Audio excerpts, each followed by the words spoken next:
Azərbaycan ərazisində isə baxın, burada Ərəbistan ərazisində formalaşan antisiklonun və ekstratropik siklon sisteminin birləşdirilmiş təsirləri gözlənilir. Yəni bu o deməkdir ki, Azərbaycan ərazisində iyun ayının 18-i, 19-u, 20-si tarixlərində havanın temperaturunda kəskin bir azalma müşahidə edilməyəcək. İsti hava şəraiti Mərkəzi Aralanda və Bakıda müşahidə ediləcək. Lakin Azərbaycanın Böyük Qafqaz, Kiçik Qafqaz rayonlarının dağlıq ərazilərində qəfildən şiddətlənməsi potensialı olan bir topa yağış və supersel buludlarının iyun ayının 18-i, 19-u və 20-sində aktiv inkişafı gözlənilir. Lakin bu lokal xarakterli proses olacaq ki, bu da yəni buludun çox genişlənməsi potensialı yoxdur. Amma buna baxmayaraq birbaşa peyk və radar məlumatların təlləri əsasında son dəqiqə məlumatları kanalda yayınlanacaq. Artıq iyun ayının 21-dən başlayaraq isə Rusiyanın qərbindəki ekstratropik tipli siklon sisteminin və Avropanın cənubunda və mərkəzi rayonlarına doğru yayılan antisiklonun, xüsusilə də bu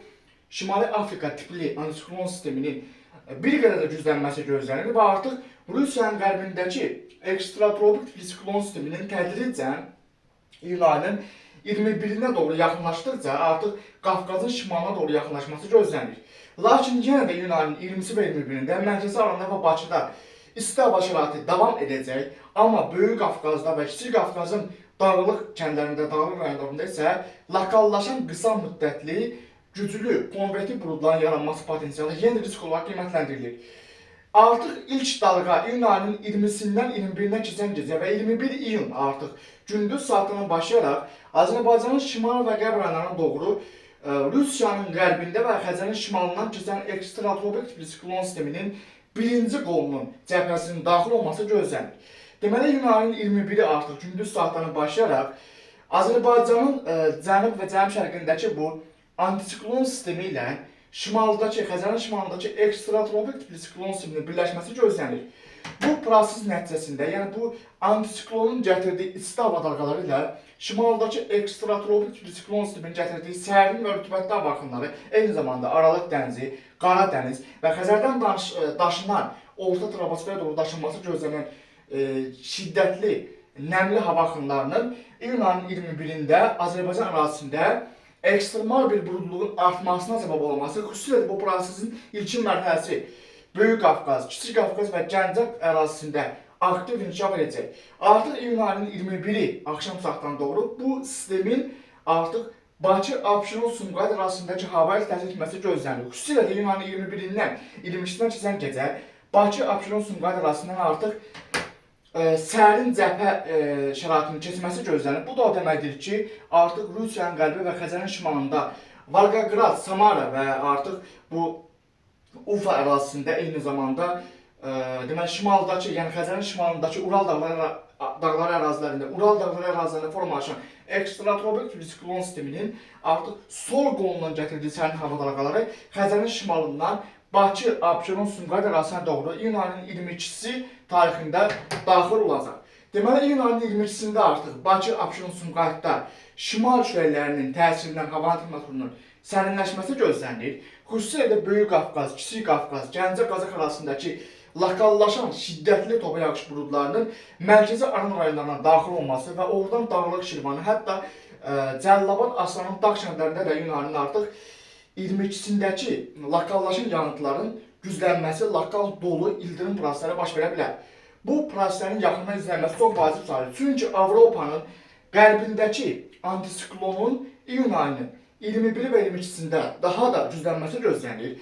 Burada antisiklonun 2D görüntüsü göstərir. Amma biz bu antisiklonun 3D görüntüsünə baxsaydik, bunu bu şəkildə vizuallaşdırıb bu şəkildə görəcəkdik ki, Avropanın qərbindəki antisiklon artıq iyun ayının 21-i, xüsusilə də iyun ayının 22-sində daha da güclənəcək və burada sanki bir antisiklonun 3D görüntüsündə Avropanın qərbində zirvə dağ şəklində bir ağırlaşan bir isti hava dalğası, yəni istilik günbəzi adlanan bir proses var. Avropanın qərbində müşahidə ediləcək iyun ayının 21-i və 22-sində daha da güclənəcək. Lakin Rusiyanın qərbində və Avropanın şərqində, eyni zamanda Xəzərin şimalında isə orta troposferdə, atmosfer təzyiqində azalma gözlənilir. Bu da, yəni 3D görüntü olsaydı, biz buradakı siklon sisteminin artıq parametrlərinə baxan görərdik ki, burada artıq Rusiyanın qərbində və Şərqi Avropada atmosfer təzyiqi azalacaqdır və bu da ərazidə məcazi mənada bir vakuumun yaranmasına və ətrafdakı bütün bax buradakı isti və rütubətli vakuumların hamısının bax bura toplanmasına və şimaldan daxil olan soyuq hava ilə bu toqquşan isti rütubətli vakuumlarının şiddətli qəfil formalaşan konvektiv buludların yaranması üçün münbir sinoptik şəraitdə yaranması gözlənilir. Artıq yəni buradakı risk iyunların 21 və 22-sində pik həddə çatacaq. Rusiyanın qərbində, Şimali Qafqazda, Qara dənizin şimalında, Şimali Xəzər ərazisində ciddi bir submersiv buludların aktiv inkişafı, zaman-zaman bu sistemlərinin dalğalarının Böyük Qafqaz, Kiçik Qafqaz, Gəncə Qazax arasında daxil olması, Kiçik Qafqazda, Gəncə Qazaxda və Böyük Qafqaz arasında formalaşması gözlənilən lokallaşan ildırım dolu buludlarının zaman-zaman Mərkəzi Aran, Dağlıq Şirvan və Cəllabad Astara arasında daxil olması potensialı var. Qlobal model artıq bu siqnalları verir. Yaxın günlər ərzində isə yağıntı parametrlərinə biz baxmalıyıq. Yağıntı parametrlərinin intensivliyi haqqında və Azərbaycanın hansı ərazilərinə doğru bu proseslərin daha çox təsir etməsi haqqında isə həmin günü artıq iyunun 21-i və ən çox da iyunun 22-sində birbaşa pH və radarla matan təlləri əsasında saat və saat, dəqiqə-dəqiqə proses yaxından izləniləcək və təcili olaraq qısa metrajlı və uzun metrajlı videolar vasitəsilə kanalda qısa və uzun videolar təcili olaraq yayımlanacaq. İyun ayının artıq 22-si bu proses baxın Rusiyanın qərbi və şərqi Avropada bir qədər genişlənəcək. Qərbi Avropada isə baxın burada antitsiklon sistemi aktiv inkişaf edəcək. Qərbi Avropada, Böyük Britaniyada, İspaniya, Fransa, Almaniya ərazilərində qeyri-adi bir istilik dalğası gözlənir. Çünki Qərbi Avropa əsasən bir qədər sərin və Atlantikdən daşınan rütubətli hava şəraitinə öyrəşib oradakı sakinlər. Amma iyun ayının ən çox da 21, 22 və 23-də burada istilik günbəzinin formalaşması yüksək atmosfer təzyiqinin təsirindən İspaniya, Fransa, Böyük Britaniya, Almaniya ərazilərində şiddətli istilik dalğasının baş verməsi və yeni rekord istilərin baş verməsi gözlənir.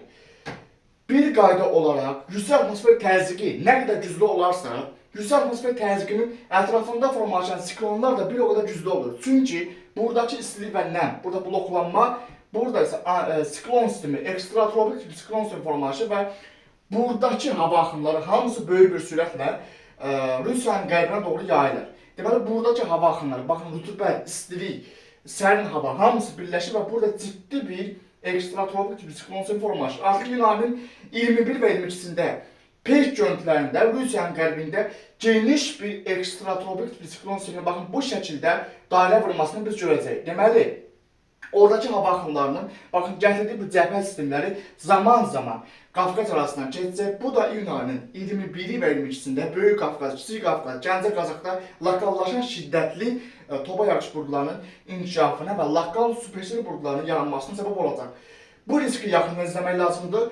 Bunun məcazi mənada belə başlaya bilərəm ki, Azərbaycan arasındakı isti hava dalğasından toqquşan qəfil sərin hava kütləsi orta troposferdə ciddi bir deməli qeyri-sabitlik yaradacaq.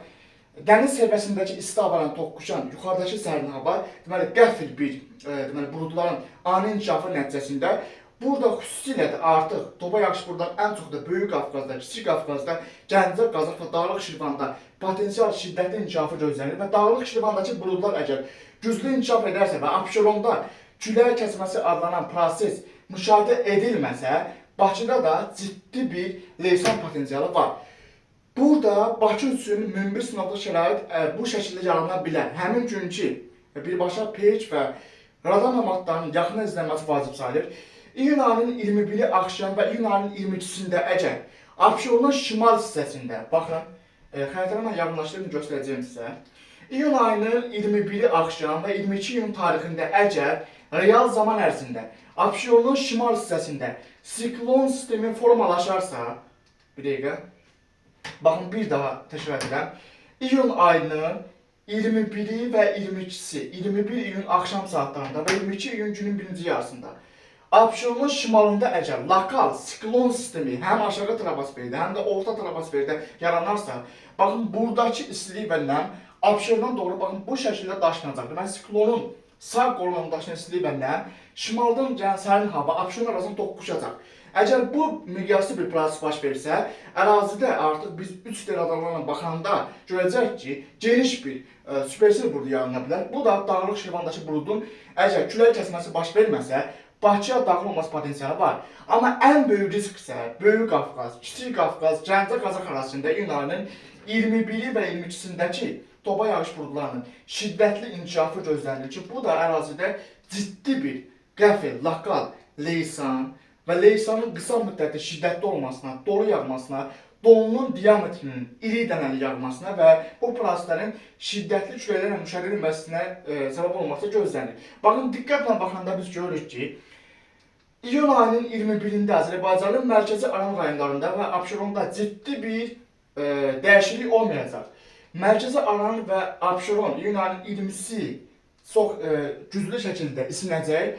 Deməli, mərkəzi Aranda və Abşeronda toplanan isti hava dalğaları ilə şimal-qərbdən daxil olan deməli, ekstratropik siklon sisteminin baxın, buradakı sol qolu toqquşacaq və buradakı antisiklonla siklon toqquşduğu üçün buradan keçən hava axınları Qara dənizdən daşınan rütubətli hava, Aralıq dənizindən daşınan rütubətli hava, Xəzər dənizinin özündən daşınan rütubətli hava ciddi bir toqquşmaya səbəb olacaq. Amma burada bir məsələ var. Qara dəniz ərazisində, dəniz səviyyəsində əgər antisiklon müşahidə edilsə, deməli, buradakı yağıntıların tamamı süpürülüb Böyük Qafqazın, Kiçik Qafqazın və Gəncə Qazax arasında orada daşınacaq. Deməli, burada ciddi bir leysan və dolu ehtimalları var. Qara dəniz arasında siklon müşahidə edilsə, bu proses daha ciddi təhlükədən xəbər verir. Artıq oradakı proses yüksələn hava şəraitinin səbəb olacaq. Bu da Azərbaycan şimal və qərb rayonlarında iri dənəli dolu potensialı yarada bilər. Yəni, bu risklərin yaxından analizi vacib sayılır. Artıq bu barədə son dəqiqə məlumatları da kanalda yayınlanacaq. Bir daha bildirdiyim kimi, iyun ayının 21-i və 22-sində artıq Şimali Qafqazdan daxil olan hava kütlələri ilə Qafqazın Cənubi Azərbaycandakı isti hava dalğaları toqquşacaq. Bu da Azərbaycanın Böyük Qafqaz, Gəncə Qazax, Kiçik Qafqaz, Naxçıvan və Dağlıq Şimal ərazilərində qəfildən meydana çıxan, ortaya çıxan güclü topa yağış buludlarının təsirindən qəfil gözlənilməz şiddətli leysan, dolu, ildırım və tufan potensialı var. Tufan dedikdə leysanın qəfildən şiddətli yağması, leysanla bərabər şiddətli küləklərin əsməsi, hansı ki, küləyin istiqamətinin bir neçə dəfə dəyişilməsi, dolunun diametrinin iri dənəli yağması gözlənilir. Bu proseslər bir riskləri nəzərə almaq lazımdır. Bu barədə birbaşa page və aradan məlumatların təlləri əsasında son dəqiqə məlumatları kanalda yayınlanacaq.